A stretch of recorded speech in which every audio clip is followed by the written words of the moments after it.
E agora um encontro com a dama da literatura, ela que dispensa qualquer apresentação, Nélida Pinhon.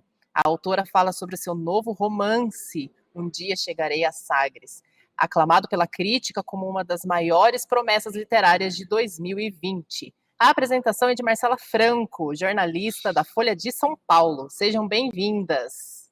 Muito obrigada, não é? Estamos contentes com esse novo encontro, né? E com vocês, com a Gisele, que vocês que são corajosos e dão início às aventuras literárias. Muito obrigada pelo convite, muito obrigada, Marcela. Obrigada, gente. Nélida, um prazer, uma honra a gente se rever depois do nosso encontro no programa Roda Viva. Quem não nos assistiu, está lá disponível a entrevista da Nélida, então lá tem muitas perguntas que eu não pretendo repetir aqui, eu pretendo fazer desse nosso novo encontro uma nova oportunidade para a gente abordar temas que a gente não conseguiu abordar lá, e focar muito mais em literatura, né, que é o que essa grande festa aqui, a Flipossos, traz para os espectadores aqui nessa versão virtual. Então, vamos falar de livro, vamos falar da carreira, vamos falar de prêmios. Nélida, estou aqui com o teu livro. Vai ficar invertido na câmera? Não, não ficou. Vamos lá. Ótimo, está vendo bem. É Um Dia Chegarei a Sagres, Editora Record, Nélida Pinhon, estou com ele aqui. Vamos começar, vamos abrir falando dele. A gente está aqui na Flipossos, como falei, que é, como todos sabem, uma festa que tem uma valorização da língua portuguesa muito grande, uma celebração da língua portuguesa. E você acabou de lançar esse livro, que é um épico português. E de acordo com a crítica que a gente deu lá na Folha de São Paulo, o jornal onde eu trabalho, a repórter falava que aqui nesse livro você ora deplora o colonialismo, ora se ufana das conquistas lusas. Qual que é a importância da gente retratar e saudar Portugal hoje em dia, né, Nélida? A literatura só é contemporânea quando ela rompe os limites do tempo e das circunstâncias. A literatura não pode se prender a saber se é útil ou não útil falar de Portugal, falar do Brasil. Porque se nós estabelecermos áreas de interdição dos temas que possam ser tratados, não sobra nada da humanidade. Vamos falar sobre o quê? Se tudo já foi vivido, se tudo já foi abordado. Portanto, eu escolhi Portugal porque eu tenho uma atração muito grande pela Península Ibérica. E nós, brasileiros, estamos muito vinculados à Península, por causa pessoal e por vizinhança do mundo hispano-americano. Os espanhóis, a Espanha com o mundo hispânico americano, do nosso continente, e Portugal conosco. Portanto, eu sou uma pessoa que eu não tenho medo de sair dos meus limites territoriais e abordar outros lugares. Eu tenho um romance meu, queridos, chamado Voz do Deserto, Vozes do Deserto, que é passado em Bagdá, e que remonta aos desertos daquelas áreas, vai ao século IX, ao século XII. Ou seja, a literatura liberta o indivíduo da mesquinharia do cotidiano. A arte tem esse alargamento da realidade. Então, isso posto, eu sempre achei extraordinário a aventura marítima dos portugueses. Não é? Aliás, a crítica não pode ter estranhado, porque eu não faço apologia, eu falo, a exaltação é do meu personagem, né? Porque é o único modo que o personagem tem de abandonar sua miséria, a esfera pobre de um lavrador minhoto vizinho do Rio Minho, é sonhar, é criar uma utopia. E qual é a utopia dele? É abandonar a miséria, como eu digo, do século XIX, onde ele está acorrentado, para imaginar o que terá sido aqueles audazes portugueses que no século XV lançaram-se uma aventura inaudita, que não existia, ninguém fizera o que eles fizeram. É uma coisa tão espantosa que qualquer narrador, eu não sei como é que muitos narradores não empreenderam essa iniciativa, porque é realmente uma tentação para um autor enveredar por isso, porque os portugueses, com essas aventuras, repito, eles inauguraram uma outra imaginação para o mundo europeu. Ou seja, há fatos e feitos que rompem os liames que temos com as imaginações e concebem outras imaginações, e essa é uma delas. Então, o meu personagem, Mateus, que é um livro narrado em primeira pessoa por um personagem masculino, ele se dá conta de que ele não é miserável, ele não é pobre, ele tem direito a erigir um edifício, um monumento à utopia dele. E ele, então, cria uma paixão, uma adoração, uma homenagem ao infante Dom Henrique. Ele, o infante Dom Henrique, quem ama Camões, há uma frase nos Lusíadas em que ele fala, Camões, refere-se àquela ínclita geração. Ele se refere aos filhos de Dom João, rei, e da Lencastra, que veio da Inglaterra para se casar com o rei bastardo, que tem 6 filhos, todos eles brilhantes. É uma geração tão rara que até hoje fala-se dessa geração da ínclita, a que se refere Camões. Portanto, entendeu? Ele não imaginava, esse pobre Mateus, que existiu aquele tipo de gente, aquela estirpe dominadora, monárquica, para quem o povo tinha seus lugares muito modestos. Nós já sabemos como era a monarquia, como é o clero, tudo isso, né? Como era o poder dos poderosos. E ele, então, isso é muito importante, porque eu faço essa aventura porque me parece extraordinário aquele século XV, onde nós surgimos, né, de forma imperativa, canônica, institucionalizada do Brasil.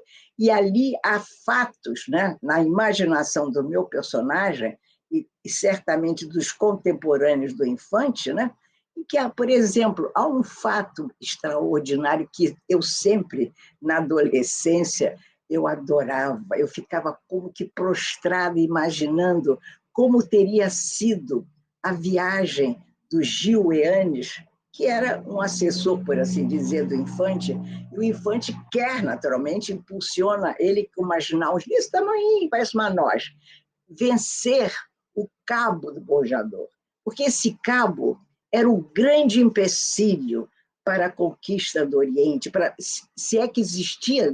Não, eles sabiam que existia por causa do Marco Polo. Isso assim, como chegar àquelas bandas do lado de lá. Então, ninguém conseguia. Era o empecilho máximo. E ele, na primeira viagem que ele faz, ele é um malogro, não dá. Mas na outra, ele consegue vencer aquele reduto, aquele lugar que diziam onde estavam os bichos monstruosos, monstros, né? Onde todo mundo morria, os arrecifes, as correntes marítimas tragavam os homens, engoliam como se eles fossem assim bichos, não? Que não tivesse a menor importância, né? Mas ele consegue romper e, com isso, todas as aventuras marítimas que surgem são possíveis. Nélida, só para deixar claro aqui, eu vou tratar a Nélida por você, em vez de tratar por senhora, porque a gente já aprendeu lá no Roda Viva que a gente tem direito a essas intimidades. Então, só para Vocês, quem está nos assistindo. vocês foram muito educados, pediram licença, como deve ser. Exato, exato. Eu concedi com a maior alegria. Então, só para não acharem que eu estou tomando essa liberdade, assim, de bate Obrigada. pronto, já aconteceu um encontro antes. Nélida, falando você disse que na sua literatura você não tem esse medo de romper com essas barreiras, com essas fronteiras, né. Eu queria que a gente falasse um pouquinho, temos aqui, além de muitos interessados em literatura, muitos interessados também em escrita, porque muita gente que está aqui, nessa festa literária está aprendendo a escrever ou se aventurando a escrever o primeiro livro, ou já escreve, temos escritores aqui na nossa plateia também, então, vamos falar um pouquinho do processo de escrita de Um Dia Chegarei às Sagres, que tem uma história curiosa, isso de, vencer fronteiras, você foi para fora do Brasil para escrever esse livro, ficou um tempo muito extenso lá fora, teve alguns contratempos, escreveu à mão, então eu queria que você falasse um pouquinho desse processo criativo de Um Dia Chegarei a Sagres, como é que foi? Viajou com a sua cachorrinha, sua companheira? Conta um pouquinho dessa história para a gente, por favor. Pois não. Esse projeto nasceu em 2005, 2004, mas, levando-se em conta as circunstâncias, eu não pude realizar várias coisas. E um dia, finalmente, sobretudo após o falecimento do meu cachorrinho amado, chamado Gravetinho, porque eu não conseguiria levá-lo para Portugal, eu decidi e fomos. Instalamos-nos em Lisboa, com apartamento, carro, tudo, tudo, tudo, porque eu precisava de ter esse amparo para poder me dedicar com toda a paixão e severidade, sem qualquer restrição, a esse projeto que eu sabia muito difícil, né?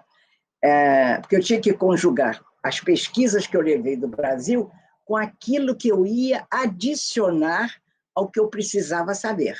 Ou seja, eu ia criar várias coletâneas na minha cabeça, várias veredas, né? Desde da paisagem, que era fundamental para interpretar o que eu queria, as árvores, onde as pessoas morreram, os locais das grandes batalhas, Aljubarrota, por exemplo, né? Os ruídos da língua que, então, eu imaginei que teria sido falada no século XV, uma língua que evoluiu, sobretudo, a partir da grandeza de Camões, né?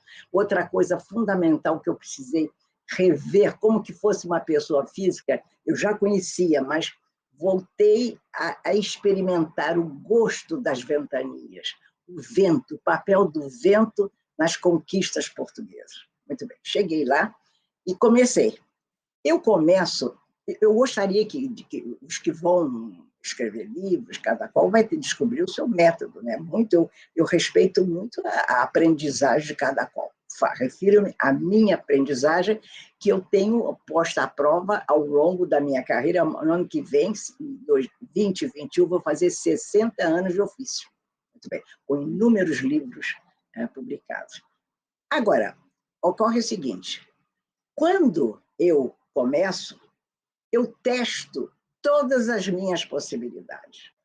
Eu tenho que definir, queridos amigos, no caso eu já sabia que era passado em Portugal, sobretudo grande parte do romance. Sabia que o meu personagem era um filho das misérias e das tristezas e das odisseias do século XIX.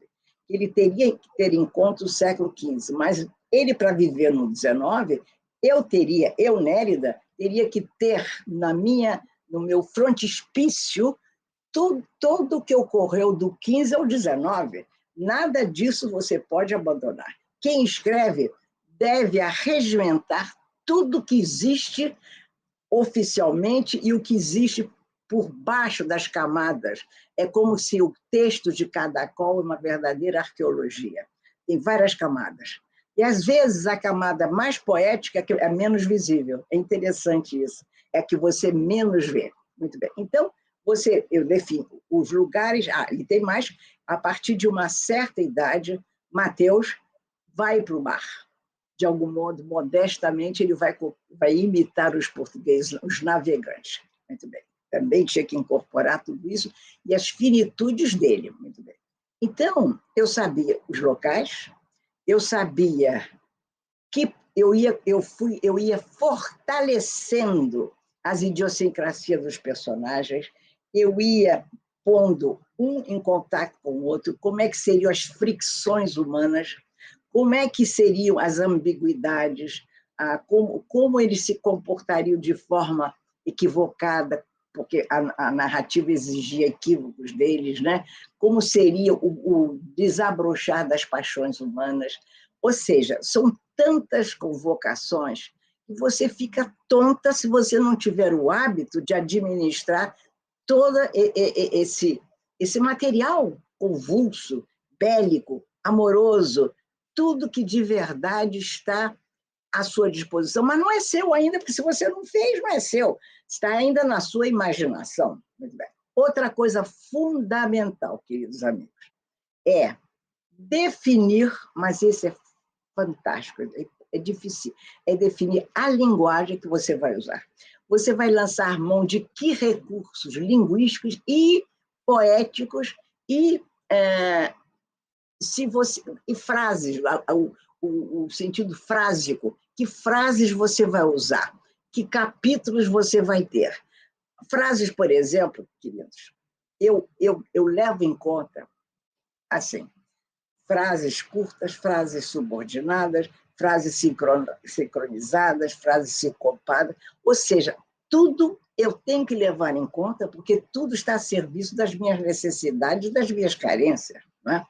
Outra coisa, eu tenho que, além de... Isso aí quase que é uma definição técnica das narrativas, o processo narrativo. Mas eu tenho que definir, sabe o que é muito importante? E essa frase vocês vão encontrar em todas as entrevistas que eu dou, porque eu tenho que saber qual é a febre, a temperatura da minha linguagem. Eu vou ser lírica, eu vou ser cruel, eu vou ser dura, eu vou ser, assim, exagerada. Outra coisa, tudo isso eu tenho que saber. Outra coisa que eu acho muito importante, estamos ainda explicando alguns elementos do processo de escrita. Eu aprendi há muitos anos, isso eu devo à minha adolescência, porque eu sempre tive paixão pelo teatro. Eu vivia nos teatros, era uma coisa exagerada, uma paixão que meus pais me permitiram. Então, entre as grandes paixões teatrais, eu assistia tudo que é música, os pianistas, o teatro dramático. Eu era uma fervorosa observadora das óperas. E eu percebi, já então, que as óperas elas administravam muito bem o refinamento e a grosseria dos temas, das exaltações musicais. Ou seja, a ópera tinha momentos de melodrama, não tinha vergonha do melodrama. E eu acho que o autor de peso não pode ter vergonha do melodrama. Porque muita gente pode achar que o melodrama não é refinado. É refinado. Tudo do humano é refinado. Tudo do humano você abraça e tem que estar ali na narrativa. Você não pode ser chique, você não pode ser granfina, você não pode ser aristocrata na literatura. Você tem que ser capaz de ser até grosseira, caso seja necessário. Então, nesse romance, eu sabia que, mas em todos os meus livros, há momentos que é como se eu estivesse, sabe o que me ocorreu agora? Soltando uma pipa. Porque eu preciso soltar a pipa, eu quero conhecer o fervor da liberdade da pipa. Então, há momentos que eu digo para mim, Nélida, vamos embora, agora, que eu estou precisando de... Vamos embora. Assim, aí é como se eu vivesse assim, baixo a tutela do assombro humano, e eu digo, coragem, Nélida, vai embora. E eu, então, sou melodramática, sobretudo porque eu estou ouvindo ópera, ou estou ouvindo Wagner, que me estimula, sobretudo na cavalgada das Valquírias, eu ponho alto, eu digo, agora, lá vou eu. E bum, como se também estivesse no centauro da Grécia, sabe? Lá nas argólidas gregas, entendeu? Então, eu faço aquele momento melodramático, depois eu reduzo e tudo está novamente sob controle de uma forma mais indireta, mais sutil, com menor envergadura dramática. Bom, queridos, eu gostaria de dizer-lhes que eu dei um curso de criação literária durante quase 2 anos na Universidade Federal do Rio de Janeiro. No Rio foi a primeira que foi dada. Fui convidada pelo doutor e o grande crítico Afrânio Coutinho. E eu acredito na presença de um escritor generoso que passa os seus conhecimentos para os jovens, para as pessoas que estão escrevendo. Portanto, eu faço essa sugestão que quem queira submeter-se à orientação dos mestres, porque já há muitos hoje. No meu tempo no Rio de Janeiro foi o primeiro e único por muito tempo. Então, eu acredito que quanto mais você depois refaz o texto, que eu fiz o manuscrito, terminei no prazo que eu precisava, porque eu queria voltar para o Brasil. Fiquei exatamente 1 ano lá. Né? em Lisboa, mas eu interrompia para essas viagens, né, para ver, ia para ali, voltava. E quando eu estava muito cansada, eu pedia que me levasse para ver o Tejo. O Tejo me animava, me dava forças. Parecia, sabe o quê? Vocês conhecem a figura do Popeye? É antigo, né? Que ele, quando estava precisando enfrentar o inimigo, ele abria uma lata, tirava o espinafre, os bíceps dele cresciam. Eu fazia isso com o Tejo. Então, terminei. Todo o material, olha, a bagagem, eu trouxe mais de... Quanto? Mais de 500 quilos. Papéis, livros, o que vocês podem imaginar, eu trouxe para minha casinha para o Rio de Janeiro. E aqui chegando foi um milagre, porque eu consegui, trouxe inclusive a tela do computador imensa para eu tentar enxergar. Eu precisava enxergar, não tentava. E vocês sabem que eu consegui, eu fazia assim, consegui. Então, foi uma maravilha, não é? Com um teclado de uma cor amarela imensa para eu poder melhorar a minha visão, meu campo visual. E eu cheguei aqui em março de 2019. E eu fiz mais 7 versões inteiras do livro. Ou seja, o que eu quero dizer para vocês?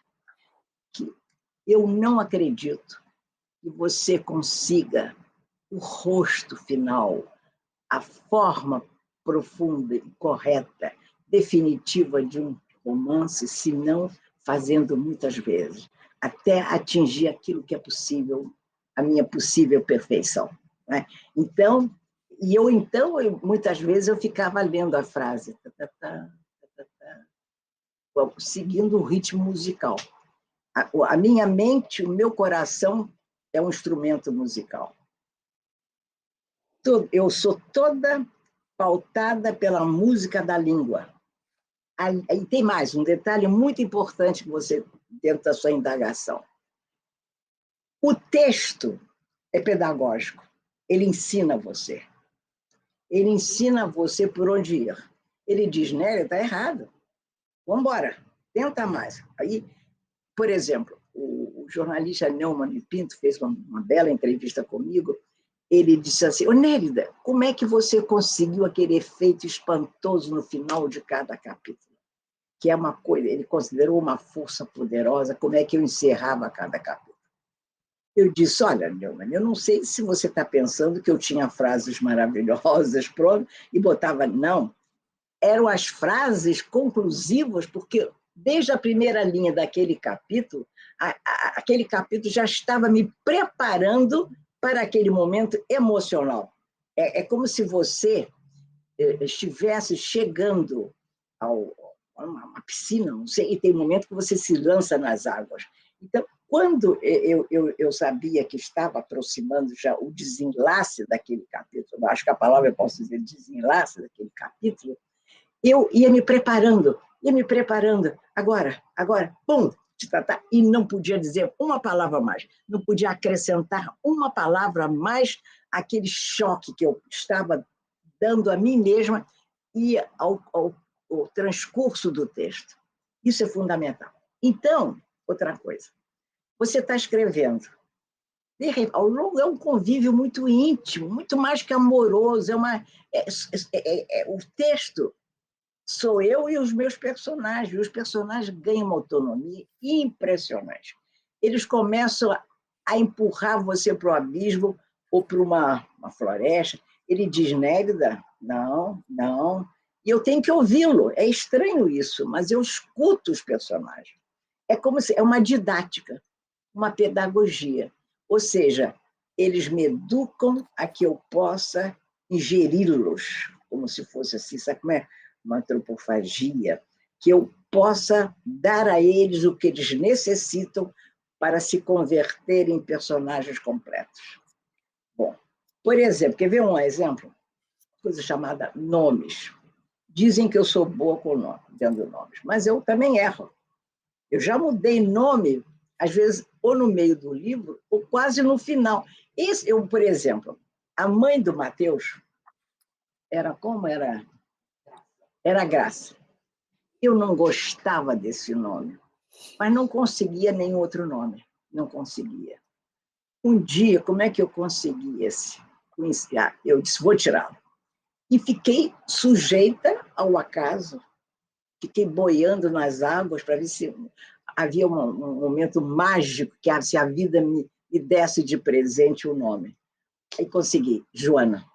Achei perfeito que aquela mulher jovem deixa a aldeia para ser prostituta e vai parir um filho chamado Mateus, e ela não quer esse filho. Então, ela é Joana. E assim é muito fascinante como você é tocada pela graça da criação. É um feitiço mútuo. Eu enfeitiço o texto e o texto me enfeitiça. E tudo isso é um casamento com suas loucuras, mas que tem certos acertos, porque eu acabei o livro.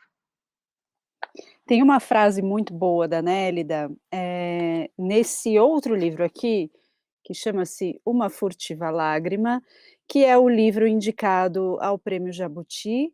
A Nélida é finalista agora do Prêmio Jabuti 2020.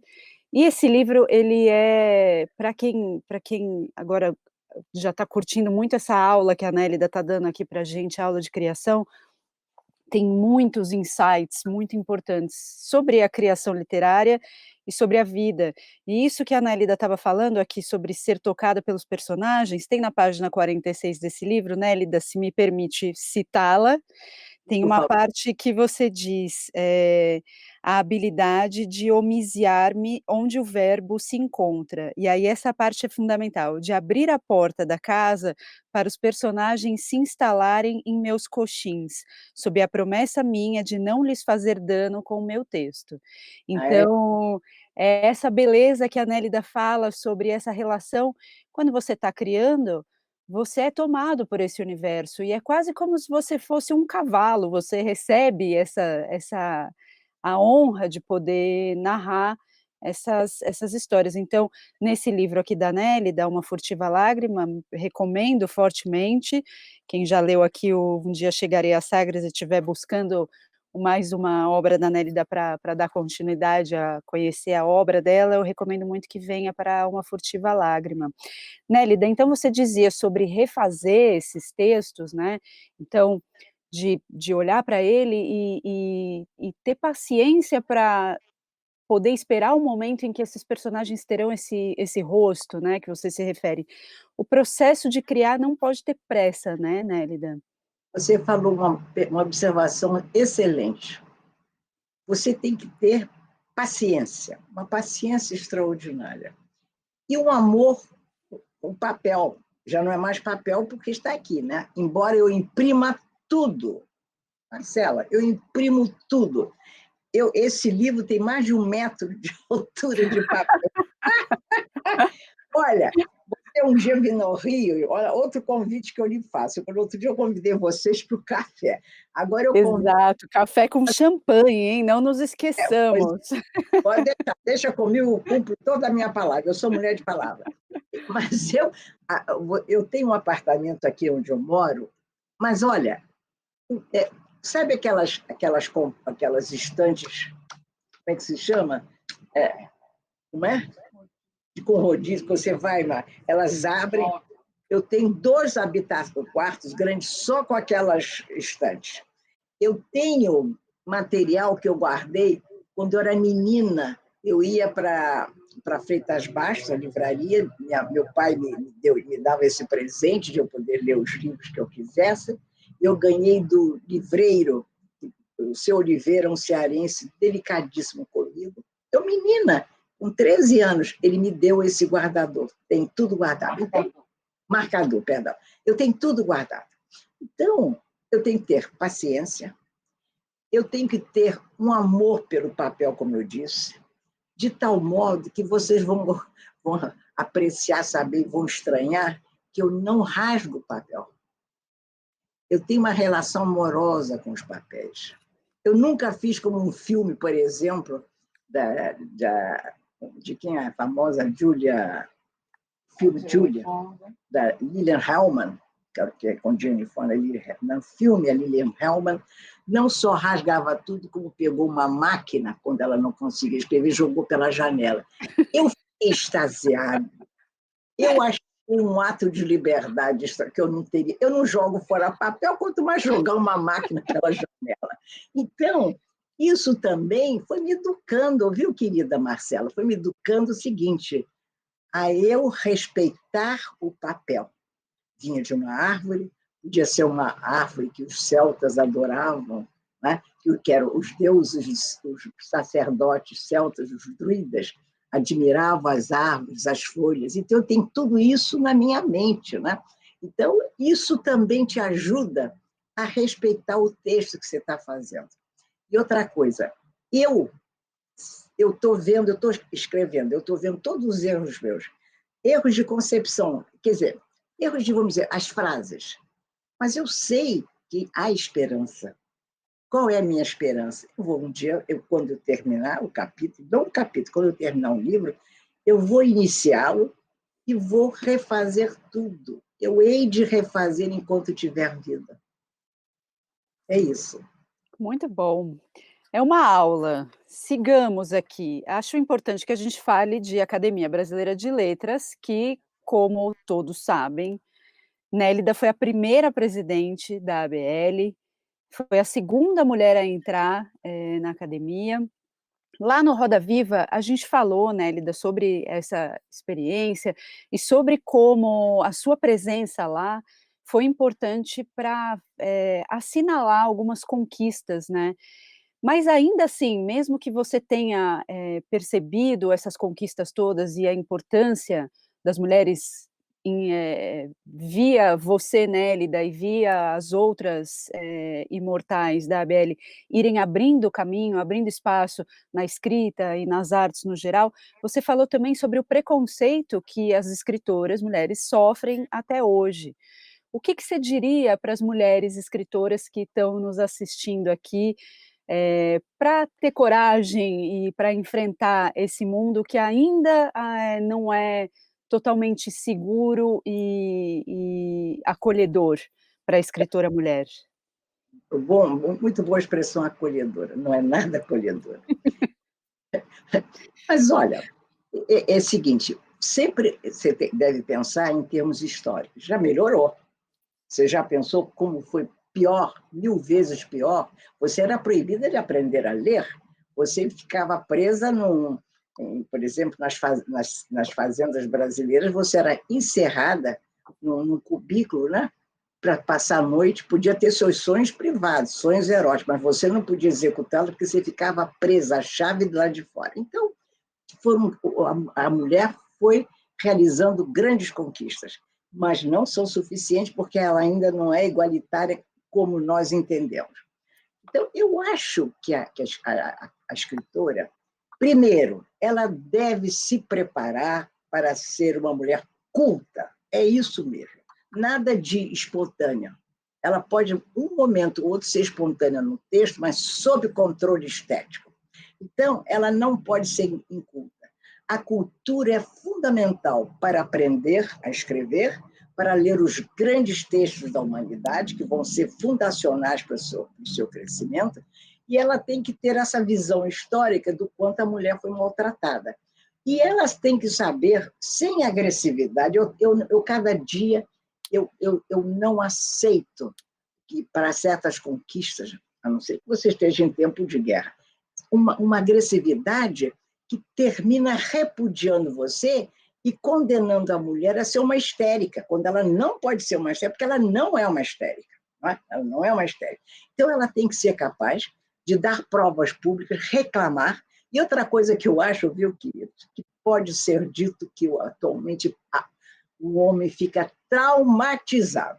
Se você hoje, eu já percebi, se você hoje diz para um cavalheiro, você é um machista, hein? Coitado. O homem a última coisa que ele quer ser designado de machista, porque isso o incompatibiliza com as outras mulheres, reduz a área de conquista dele de sedução erótica. Entendeu? Então, isso tudo é muito importante. E procurar ganhar o seu espaço onde ela pode alcançar com as mãos. Por exemplo, a Academia Brasileira de Letras. A academia terá cada vez mais que abrir espaço, abrir cadeiras para as mulheres. As que nós temos são insuficientes. Mas, por outro lado, eu tenho que ser justa. Não é porque só eu amo profundamente a academia, porque eu acho que é a instituição mais cultural, mais importante do Brasil, porque foi fundada em tempos pobres, miseráveis, de um país com alforriados, entendeu? Por Machado de Assis, Joaquim Nabuco e outros grandes próceres. E teve, ao longo de sua história, nomes notáveis, fantásticos da vida brasileira. Muito bem. Então, eu estava dizendo Falávamos do machismo e de como pode não ser um ambiente muito acolhedor para nós mulheres que escrevemos. Não, já sei, já me localizei. É o seguinte, então, o que acontece na academia é um reflexo do que acontece na sociedade brasileira. Não há a academia não é diferente da conduta da sociedade. Onde é que estão as mulheres? Onde é que estão as mulheres nos ministérios, nos cargos principais? É difícil, você não encontra as mulheres. Eu quero saber, por exemplo, que vocês façam como jornalistas, se as mulheres ocupam as grandes diretorias, a presidência dos grandes bancos. Eu não vejo mulheres ocupando os bancos, os poderosos bancos, não vejo. Eu não vejo as mulheres em número significativo naqueles lugares que ajudam a definir um país e que dão rumo a um país. Portanto, a academia reflete essa postura da sociedade brasileira. Nélida, escrever tem muito a ver com autoconfiança, né? Se a gente não acredita nem no que a gente está fazendo, ou se a gente não tem muito firmes as nossas crenças, fica muito mais difícil a gente criar universos paralelos, né? Em que ponto da sua carreira, da sua vida, você acha que você atingiu essa autoconfiança? E como é que você decidiu se candidatar à ABL? Como é que foi? Relembra para a gente essa entrada, na academia. Muito boa indagação, Marcela, porque eu já perguntei isso a mim mesma também. Eu me lembro, eu era menina e já queria ser escritora. E depois fui crescendo, perdi meu pai, foi um baque nas nossas vidas, da minha mãe e minha. Mas minha mãe disse, eu vou ajudar você em tudo, minha filha, não importam os sacrifícios. Aí um dia ela disse uma coisa para mim que me deixou chocada. Minha filha, farei tudo, mas não quero escritora medíocre. Bom, então eu sabia, mas também ela tinha um horror, ela dizia, não quero vaidades. Minha filha não pode ser arrogante, pelo amor de Deus. Quando eu ganhei vários prêmios internacionais, o reis me telefonavam, os presidentes do exterior. Minha mãe disse, minha filha, eu temi que tudo isso, esses reconhecimentos, fossem alterar a minha filha. Eu vejo que, ao contrário, você ficou cada vez mais humilde no melhor sentido. Eu acho que, por exemplo, quando eu terminei A República dos Sonhos, que é um romance que eu acho importante na minha trajetória, eu tive a sensação nítida, viu, que eu poderia fazer qualquer coisa, que eu tinha feito A República. A República é um romance de 700 e tantas páginas, era um romance que eu considero que se chamava antigamente romance total, que abarca todas as instâncias sociológica, poética, linguística dos personagens, tudo. Então, eu achei que, tendo feito A República, eu não estava habilitada a ter medo de nada.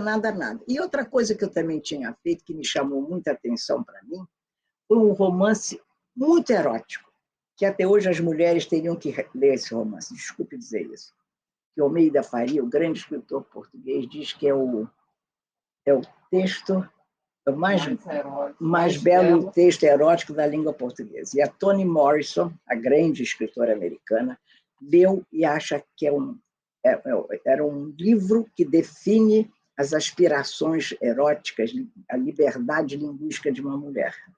A Toni Morrison. Muito bem.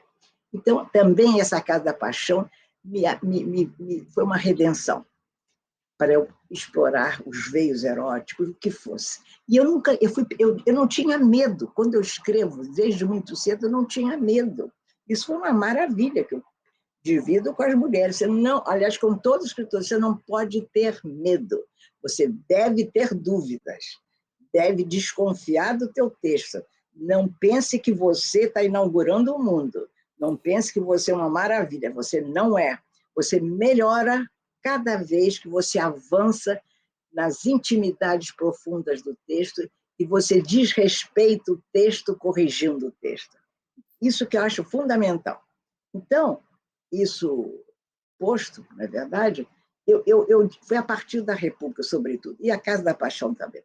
Então, a partir dali, eu não tinha medo de nada, de nada, de nada. Eu já não tinha medo. Agora, você sabe como é que eu entrei na academia? Eu não pensava de coração na academia. Eu cheguei uma vez, e é uma prova muito interessante, que eu tinha me esquecido desse detalhe.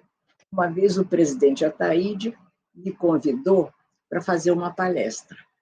Assim. E eu fui sem me preparar. Olha a prova do que eu estou dizendo. Se eu tinha intenções de propugnar pela academia, eu tinha que ir, ficar nervosa e tinha que ir com vários papéis. Eu não fui. E eu falei, Deus sabe o quê? Olhando para os acadêmicos como se fossem meus colegas, com todo respeito, que eu sou muito respeitosa. Muito bem. E o tempo passou. Eu só fui lá uma vez, antes disso, na posse de Raquel de Queiroz. Única vez que eu fui à academia, além desse. Eu estava em Lisboa, convidada para um seminário, quando, no intervalo desse seminário, nós íamos almoçar, estávamos Lígia Fagundes Telles, querida amiga, José Saramago, Almeida, não, da Rua de Portugal, meu querido amigo português, não da Rua de Portugal.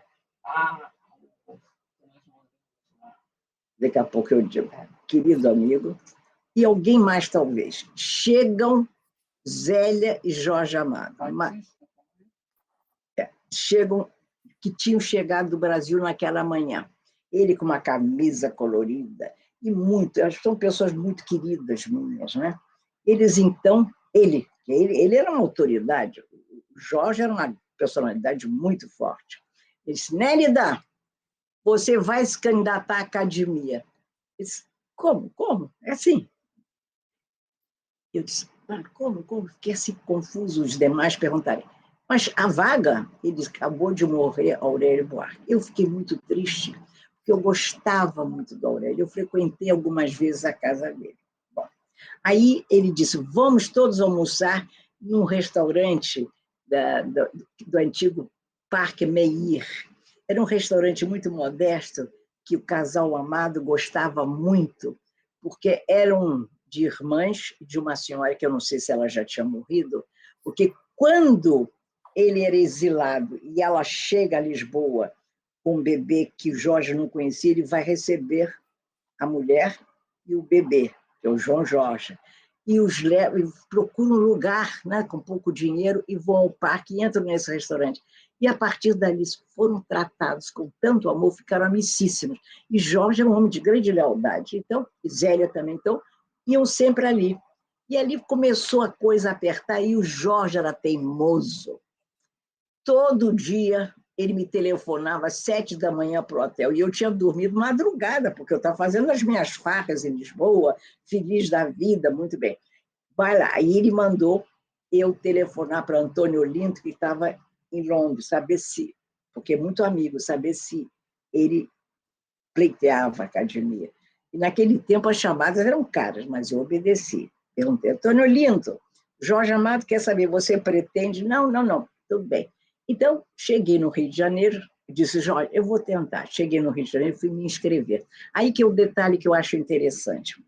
O presidente Ataíde, era o presidente 30 e tantos anos, soube que eu estava ali, disse, chama essa moça. Dizer que ele chama essa moça.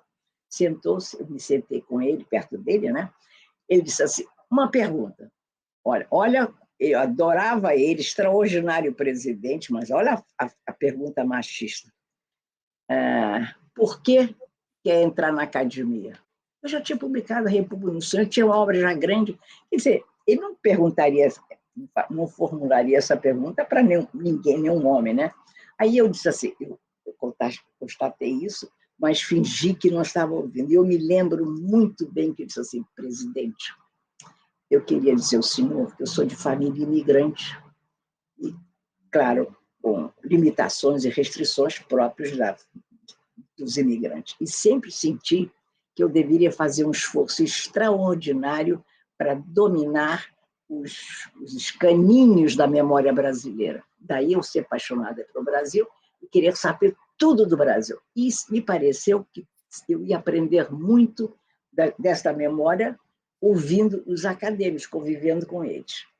Aí eu disse assim, mas, senhor presidente, se o senhor pensa que eu quero entrar na academia em busca de glória literária, o senhor está muito equivocado. Porque se glória eu quero, e se glória eu julgo merecer, eu também não sei, é a rua que vai me dar. São os brasileiros que leem literatura brasileira que vão me dar. Ele ficou absolutamente espantado. E outras coisas mais foram acontecendo e eu consegui. Eu ganhei o primeiro escrutínio. Eu só me candidatei uma vez e ganhei no primeiro escrutínio. Foi isso. Muito bom. Em dia de eleições é muito bom ouvir, assim, histórias, né. Nélida, vou trazer aqui uma passagem de novo de Uma Furtiva Lágrima, que, repetindo para quem chegou agora, é o livro com o qual a Nélida está indicada ao Jabuti agora em 2020. Também o Oceano, o Prêmio Oceano. Também. Vou Também aqui mais rapidinho, mais uma vez. Eu sempre perco a câmera. Vamos lá. Tem um capítulo dele que se chama Ártemis, e você conta nesse capítulo como é que essa deusa precisava exorcizar alguns elementos selvagens que habitavam as mulheres, isso tudo para garantir uma ordem social. Teve algum momento, Nélida, na tua carreira que você ou alguma situação da sua vida que você precisou, de algum modo, também se podar e se moldar para poder garantir uma ordem social e isso talvez represando a sua feminilidade? Não. Isso é, eu sempre fui educada para viver em sociedade. Não se esqueça que eu sou de família espanhola. Então, evidentemente, havia muito respeito pelas normas sociais, né, pelos bons hábitos. E eu entendi cedo a importância da boa conduta. E sempre eu dizia uma coisa, ouviu, muito interessante. Eu dizia, eu hei de ganhar a chave da minha liberdade para poder viver minha vida, mas em consonância com alguns aspectos da minha família. A minha família era fundamental na minha vida. Ou seja, eu sinto que eu pude viver a vida, ser escritora que eu queria, aprender o que eu precisava, viajar pelo mundo. Eu vivi muito no exterior, anos, mas sempre sem abandonar, por exemplo, a minha família. Eu sofri muito a perda por exemplo, dos meus avós, a perda do meu pai, que eu perdi muito cedo. Até hoje tenho uma tristeza que meu pai nunca viu um livro meu publicado, né? Mas tive a felicidade de ter minha mãe por muitos anos, o que é uma maravilha, porque eu descobri, ao longo dos anos, que é um sentimento novo na humanidade. Ou seja, antigamente os sentimentos eram breves, porque as vidas eram exíguas e rápidas. Não é? Hoje você pode conviver com uma mãe, com um marido, com um filho, assim, 40, 50 anos pode. Ou seja, com isso, nós estamos inaugurando, ou inauguramos, e vale a pena refletir sobre isso, uma nova espécie de sentimento, fortalecido pelo convívio e, ao mesmo tempo, enfraquecido pelo convívio, né? o convívio também aparta as pessoas, ou as estreita ou aparta. Então, eu respondendo a sua pergunta, eu acho que tudo que eu fiz foi de acordo com a educação, com aquilo que eu fui julgando enquanto me transformava, que eu julgava necessário. Eu acho que a delicadeza é fundamental, a gentileza. Eu não abro mão dos bons hábitos, não abro mão para ser quem eu sou. Você já viu como é que eu sou. Você já viu que eu sou mulher, que eu sei dizer as coisas na hora certa, entendeu? E assim como eu sei defender alguém que está ao meu lado, que alguém quer enfraquecer, humilhar, eu tenho horror de humilhação. Eu sempre pude defender, pude defender vários movimentos, né? Sobretudo, por exemplo, além do feminismo, o racismo. Eu sempre fui uma defensora da questão negra. Em Nova York, onde eu morei, eu fui uma grande defensora. Então, eu pude realizar os meus avanços, os meus aprimoramentos como eu quis. Nélida, você fala sobre a delicadeza, né, sobre a importância de observar isso. Você falou agora, isso está presente na tua obra. A gente vive um momento de muito pouca delicadeza, né, lá do lado de fora, daqui desses nossos confinamentos individuais. Eu queria saber, você que domina o verbo com tanta maestria, qual que é o poder do verbo diante da barbárie? A barbárie sendo o avesso da delicadeza, né? Por que que alguém deveria continuar escrevendo e criando arte no meio dessa total falta de valorização da cultura, da delicadeza, como acontece atualmente no Brasil? Estou de acordo com o que acontece, abraço suas palavras, confirmo que é um momento penoso, difícil, deselegante e grosseiro.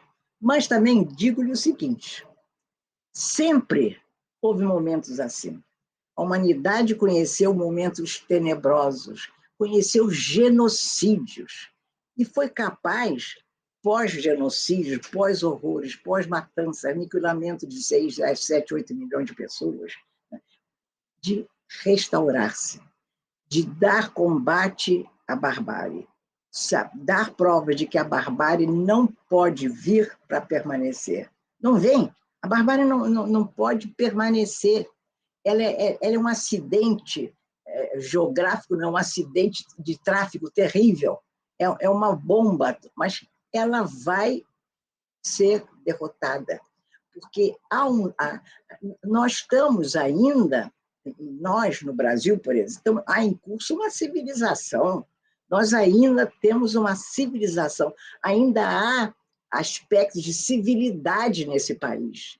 Ou vamos declarar que todos nós somos selvagens? Não, não somos. Então é preciso, eu acho que é necessário que reduzamos tanta radicalidade, tantos gritos, tantos protestos, tanta briga, mas reclamar o que é justo, sem renunciar a isso, mas saber que nós vamos, aqueles que defendemos o lado mais positivo, menos selvagem, como você disse, menos bárbaro, nós prolongaremos a nossa civilização. Eu não acredito que estejamos no fim da civilização, porque nunca estivemos, ou seja, houve momentos que você acreditava que os nazistas, por exemplo, estavam invadindo, dizimando a Europa, dizimando os judeus. E o que aconteceu? Houve reação. Churchill, sobretudo, na Inglaterra, ou seja, os americanos entraram na guerra, meu Deus, houve uma reação mundial. Em nome de quê? E aí retomamos a música, a literatura, retomamos a comida, retomamos um mínimo convívio. Ou seja, e outra coisa que devemos reclamar é a lei. A lei, para mim, é alguma coisa extraordinária que não prescindimos. A lei não pode ser bárbara. A lei não pode ficar do lado dos bárbaros. A lei tem que ficar do lado da civilização, daqueles que nós acreditamos que propugnam por boas alvíceras, por coisas realmente importantes. Muito bem, estamos nos aproximando do fim dessa conversa que eu chamaria de aula mais do que conversa da Nélida. Nélida, a gente está aqui numa festa que celebra a literatura e que, como toda festa literária, traz também muitas novidades, então apresenta novos autores, apresenta lançamentos, etc. Mas a gente sabe que a história está aí para selecionar alguns desses lançamentos e daqui a algum tempo, alguns desses autores apresentados aqui hoje serão tidos como grandes clássicos, como acontece ao longo da história toda das artes. Queria saber de você, o que você acha que faz um livro virar um grande clássico? Isso seja na literatura brasileira ou em qualquer lugar do mundo? Primeiro, eu quero realçar a importância desse festival, que a Gisele Corrêa está sempre à frente, não desanima e ela te persegue, ela convoca você, você não pode dizer não a ela, é fantástica. É uma heroína, uma guerreira formidável, com seus grandes parceiros e parceiras, formidável. Isso eu quero realçar, porque há que aplaudir quem merece. Olha, o tempo é que consagra, né, os autores, né? E muitas vezes o tempo é ingrato, não indica sua grandeza na hora justa, enquanto ele é vivo, mas faz parte das circunstâncias. Muitas vezes você só é reconhecido muito tempo depois, e tem mais. E muitas vezes, durante algum tempo, você é esquecido para depois ressurgir graças a uma consciência estética formidável que descobre você e ressurge. Você ressurge dos mortos. É uma beleza isso. É penoso, mas é assim que é. Ora, o livro clássico, a gente podia dizer, primeiro, você não quer dizer, eu não estou dizendo que ele é reconhecido agora, pode passar décadas, pode passar séculos, né? Mas o que você, um grande clássico tem que primar pela grandeza, primar pela excelência da concepção estética, tem que primar pela linguagem poderosa, tem que primar por um sentimento que foi capaz de detectar os fenômenos humanos, né? O grande clássico é aquele que não tem compromisso com o seu tempo. Não tem. Ele tem compromisso com a arte da narrativa, porque estamos falando de literatura, da arte da narrativa. Ele tem compromisso com alguma coisa que ele vê muito além. Ele bota. Por exemplo, Machado de Assis. Eu não podia deixar de falar de Machado de Assis. Agora eu estou rindo, sabe por quê?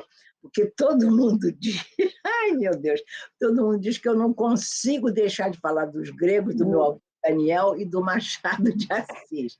Pois é, Machado de Assis, ele quando morre, ele já morre aplaudido, já era considerado o maior escritor, talvez, daquela época. Tanto que é uma coisa fascinante. No velório de Machado, todo mundo vai e tiram-lhe a máscara mortuária dele. Isso eu não sei de outro escritor que recebeu essa homenagem, né, póstuma. Mas se você lê o Machado, o que se destaca no Machado é a modernidade dele, a ambiguidade do texto dele, que naquela época não havia uma prática da ambiguidade. Quando a ambiguidade te desequilibra o leitor, mas faz com que o leitor também ingresse na história que está lendo para adicionar a ela coisas suas.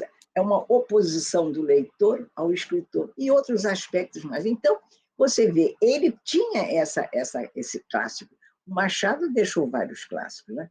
Então, agora, essa marca da grandeza também é um mistério, né? É um grande mistério. Muitas vezes nós não somos capazes, os contemporâneos, de ver e perceber a grandeza de um autor.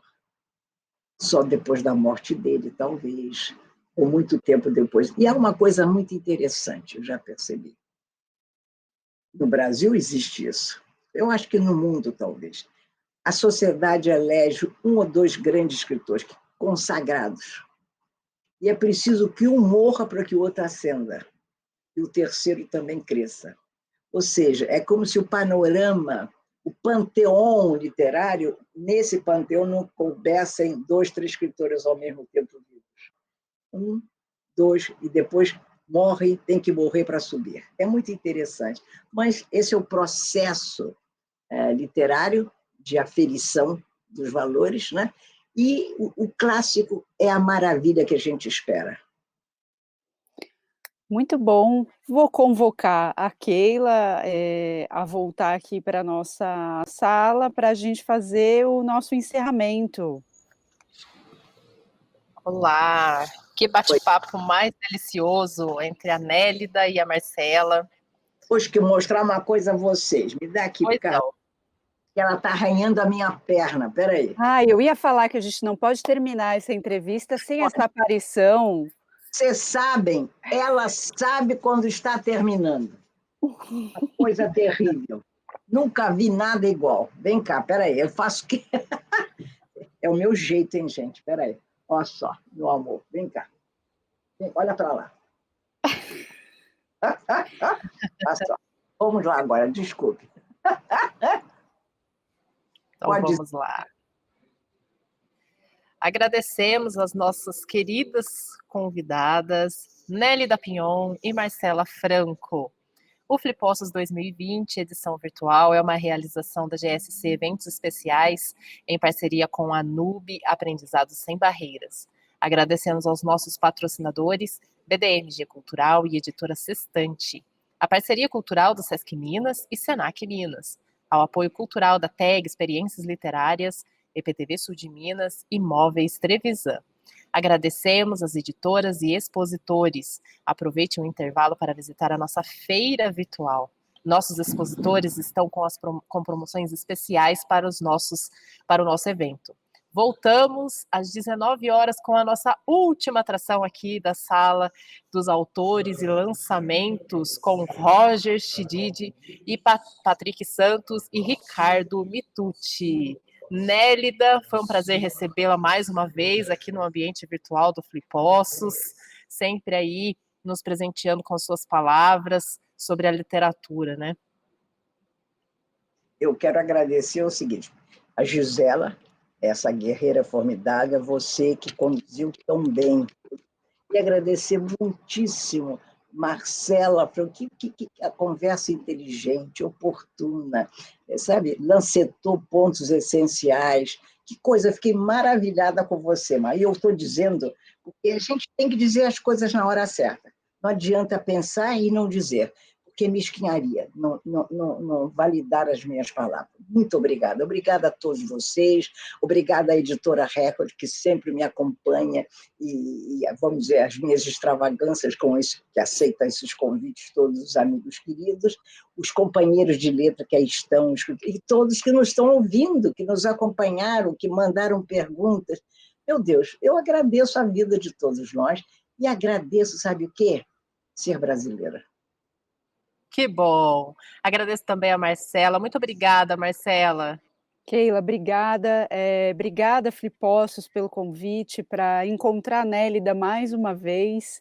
É uma honra, Nélida. Eu espero muito que minha mãe esteja me assistindo para ouvir as suas palavras, para ter orgulho de mim. Enfim, é um prazer. Eu como jornalista, como iniciante na escrita profissional, enfim, além do jornalismo, então é uma aula sempre, então fico muito contente, foi um excelente fim de domingo.